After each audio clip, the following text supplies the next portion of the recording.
di remercier le maire monsieur le maire Pape Diop maire de la commune Thiès Est ak équipe municipale am ci travaux de réfection yi ñu def fii ci école Ali Lo présentement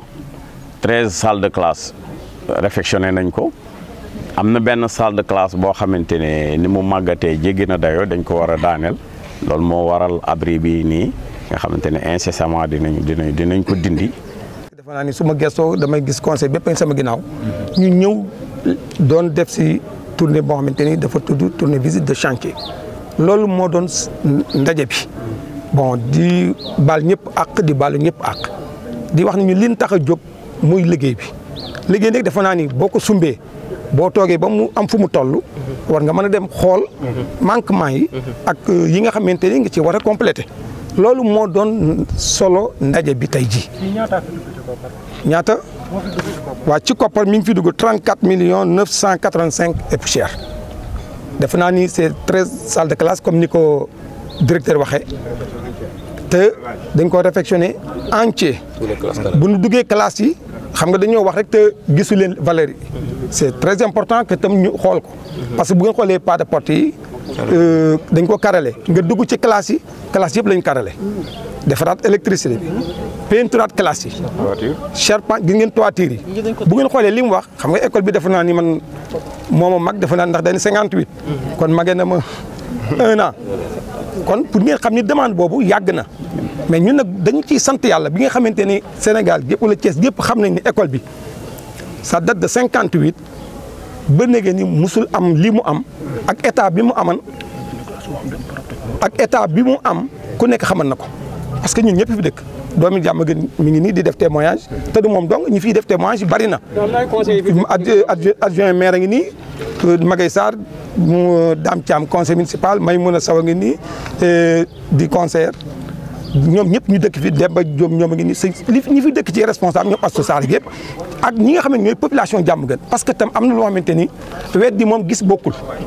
parce que ñun liñ leen di wan jóguñu pour def animateur dañuy ñëw pour wone ay réalisations yoo xam te suñu devoir la parce que nous sommes les responsables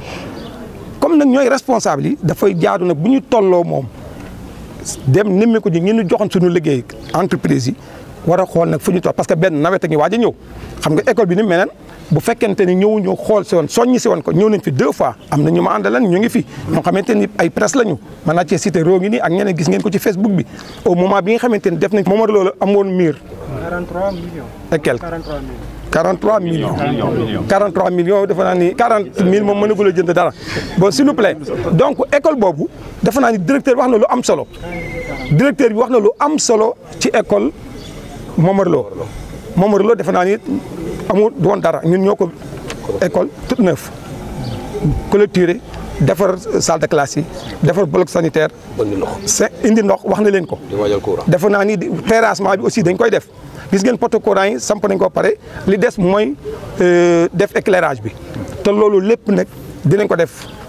pour wan leen ni leen dafa am loo xamante ni ñun ñoo ko doon wax te dañoo am ay compétences yu ñu transféré lu mel ni santé ak éducation donc nekk na suñuy priorité bien vrai que yeneen yi yëpp am na priorité mais dama nañ bala ngay dem di jàngi da nga wér boo wéree ba pare tam boo defaree barabu wéru santé boo demul jàngi doo mën a xam noo fay def. première étape bi ci pavage bi foofu ñaata la ko commune bi dugal ak voilà ci pavé bi mi ngi nekk 57 millions 571 mille boo ko déggee nag bari na mais defe naa sur 2 kilomètres et quelques 75 c'est quelque chose wax naa leen fi mu commencé rond-point Mbambara ba ca lycée Amary Ndak rond-point Djibril Diagne moom parent bi nekk hôpital ba jëm ci rond-point bi nekk jàmm gën ñu ko wax Angal Lawbe te sunu souhait mooy itam wax naa ko sànq bi ñu taxawee di def lancement bi ma ni dinañ ci xalaat nu ñuy xoolee comme miiru camp bi ni mu mel dégg ngeen le commandant ni mu la waxee pour mieux sécuriser au moins bu ñu ko mënee def taf ko ba ci miiru école bi defe naa ni loolu mu jël long bi yëpp mooy ëpp sécurisation te loolu dinañ ci waxtaan ak l'entrepreneur pour xool naka la ñuy mën a defee loolu la ñu def ban fa jógee gis ngeen ko dem nañ marché xel ga marché xel ga nekk na loo xamante ni demande la moom itam qui date depuis lan musul am du woon marché wax nañ ko ñi fa nekk xam nañ ko waa marché baa ngi fi ñu àndal ñu dëkk R100 ngi fi boo ko mu ngi fi ñoom Boussa Aïcha ñoom ñëpp fa lañ dëkk réaliser nañ ko ci demande yoo xamante ni suñu promesse la woon booba on n'était pas maire dañoo waroon di campagne ñu wax ko nit looy wax na nga wax loo nar wax mu sëtti moom yàlla moo ko man mais ñun jamais ñu wax lu narul yàlla dimbali ñu ban ko defee réaliser nañ ko ba inauguré ko il y a 5 ans bi ñu paree ñu song beneen élo bi buñ ci paree. waaw loolu dañ koy rafetlu di leen dalal jàmm tamit di rafetlu liggéey bi ndax xëy na marché bi bëggoon nañu mu mel ni bu yàgg mais yàlla dogalu ko ñu ngi sant yàlla bu baax di sant monsieur le maire ndax ba mu xoolee ne marché bi war nañ ko mën a defar ba mu méngoog jamono jël na ay responsabilités am pour ñu liggéey ko ñu def première phase bi fee ci mbaar mi muy mbaaru jën wax dëgg yàlla ku fa dugg it dana xam ne li mu fa liggéey méngoo naag jamono booba tamit lañ ko joxoon feu vert booba maire bi bu dee récolte ci ticket par jour 800 francs sax mënu ko fi am parce que dañu mujj a abandonné mbaar mi ñëpp génn ci biti keroog bañ koy nettoyé premier nettoyage bi moom mi ñëwoon na keroog marché bi jël responsabilité am wax dëgg yàlla booba dindi nañ fi bon lu mot ñaari oto wala ñett ci ay mbalit 2 jours lañ ko def ci nettoyé ko 4 oto voilà merci dame 4 oto lañ ko def ci nettoyé ko te mbaar mu mel nii nekk ci biir dëkk bi wax dëgg yàlla war na am benn avancement boo xam ne dana mën a soppeeku ba nit ñi xam ne muusante mu nga rafet. muusante defe naa ni ñu ngi jëm parce que tabax na def nañ fa marché poisson ba pare. ba inauguré ko depuis daaw. moom ak marché Ocass. donc ñu pare nag mbaar bi nga xamante ni moo nekkan marché muusante defe naa ni moom it ça date de 57 ou 58 donc mi ngi ci archive yi. kooku mbaar loon boo xamante ni nekkan na fa mu ne dem ba nekkatul sax lu kenn xam au moment ci Covid bi ñu àndal ak le préfet le sous-préfet bi ñu demee di def visite yi ñu xool ni fii kat nekkatul loo xamante ni vraiment ak par rapport ak jàngoro ji ni ñuy mel jaadootul ñu mën a wàcc lii ci biir marché. parce que booba boo demee amoon na benn puits bu fa nekk insécurité la doon def teen boo xamante dañ ko daal muur mbaar mi benn nit ñaar nit lañ fa daan fekk. ay table yoo xamante ni lépp daal c'était presque de l'ordure donc on est obligé jéem a xool naka la ñuy def pour moderniser ko bi ñu waxtaanee ak les délégués ci seen bopp ñoom ñoo ñëw comme lu mel nii archive maanaam presse baa ngi fi. comme lu mel nii ñu ñëw taxaw ñu ne ñu maire jël leen vos responsabilités pour defar lii parce que lii mënatul a continuer donc loolu moo tax bi ñu gisee le partenaire muy public privé. ñu gis ko mu ñëw mu proposé ñu bi mu proposé ñu yóbbu ko bureau municipal wàcce ko ci suuf conseil municipal parce que son souverain ñu validé ko ñu jox le préfet mu approuvé ko le représentant de l'État donc bi ñu ko defee donc ñu ñëw jox leen ko ñu commencé booba mbaar mi amoon benn table dara amatu ci moment boobu nag bi ñu ko commencé recenser ñi ci nekkan ñu recenser à hauteur de 20 et quelques personnes mujj gi ku dégg nag daw ni am ñu ngi defaraat xam nga Sénégal li may wax ñu baal ma qu'il faut que les Sénégalais aussi ñu jéem a xam li ñu bëgg parce que nangu au moins nit ñi di ñëw di innover quand même mais parfois ça pose problème parce que moment yooyu ñaari ay 2 personnes nga fay fekk benn vieux boo xamante ni wax dëgg yàlla moom kooku dama doon def dafa jaran honoré parce que baax parce que bi ñuy commencé lii nag metti woon na parce que wax dëgg yàlla ni ko suñu kilifa gi waxee muy Thierno bu fekkonte ni déggoo woon nañoo ak maire ca début ba kon marché bi tey jii da ngeen di ñëw rek di xool naan étage baa ngi nii étage baa nga ne la mais xëy na yàlla moo ko dogalul mais maire aussi fekk si waat nañ ci suñu bëgg-bëgg ndax ñëw na di ko def par étape première étape bi mooy marché jën bi mu defar ko macha allah wax dëgg yàlla deuxième étape bi mooy bii mu song ko kon troisième étape bi mooy bi nga xam ne mooy fëgg jaay bi bu fi jógee fa la war a dem kon loolu ñun marché bi ñu ngi koy rafetlu ndax wax dëgg yàlla maire Pape Bassirou Diop dañuy wax ni mooy le seul maire boo xamante ni bi mu ñëwee ba tey construire na fi ay marché loolu seexlu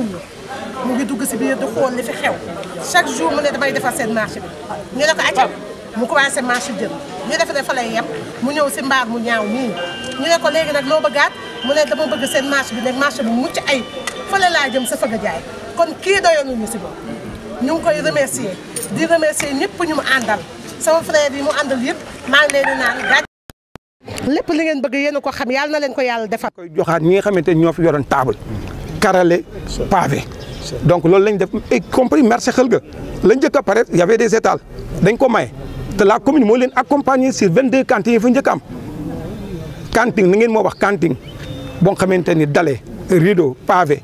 électricité ngeen mën ko am à 700000 ci marché xel nga xam ne loolu c'est abordable. état bi marché bu sant ñaata la xayma. 50 non jaayuñu ko dañuy. ci njëg gi lañ leen fa investir laa bëgg a wax. waaw lañ fa investir. 152 au total.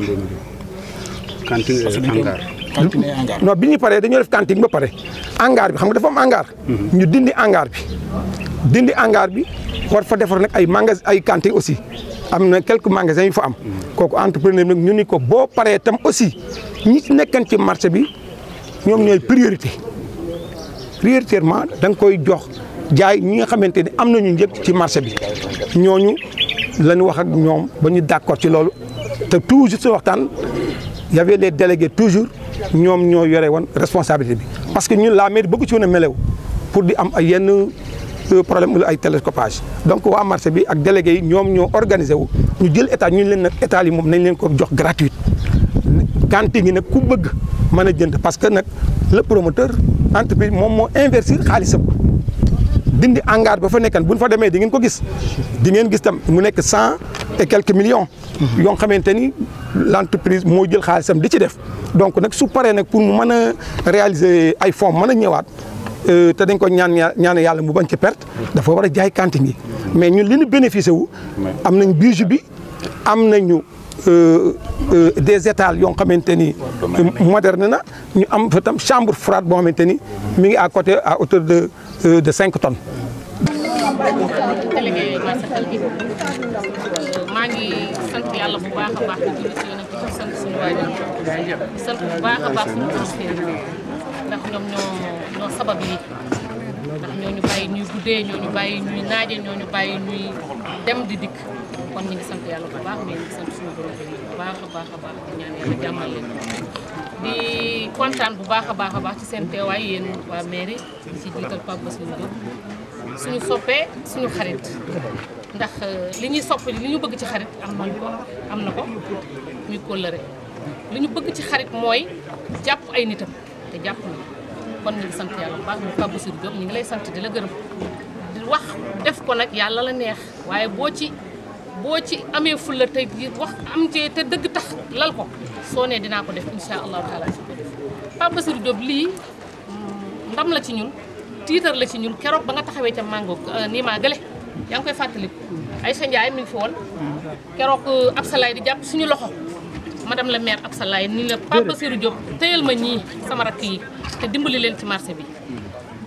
ay jaan fekk nañ fi ndox fekk nañ fi ay jiir fekk nañ fi ay millions yàqule nañ ko Modou Gueye mi taxawoon fii ay millions la fi yàqule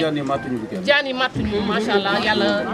defar na ko màttuñu waaye ay jaan dàq nañ fi ba tey da ngay gis kuy ndugg jeeg kuy ndugg ba yàgg mu mbëkk 5 mu jëm teppe ndax mbaar yi doy waar lool Pape Bassirou Diop ni bu ngeen ma jàppale premier mandat incha allah bu soobee yàlla lu ma am dinaa ko bokk ak yéen ñu ne ko doo ñu gën a gore nan dem ba élection yi ñëw ba mu demee incha allah ñun tamit ñu góorgóorlu def la ñu mën moom tam Pape Bassirou Diop defaat la mu mën ñëw dajji fii tabax ko tungu ne nag du ñu teg ñuy netaal hangar baa ngi ni première mbaar deuxième baa ngi ni te incha allahu taala day kon Pape Bassirou Diop ñu ngi lay sant Pape Bassirou Diop ñun de defal nga ñun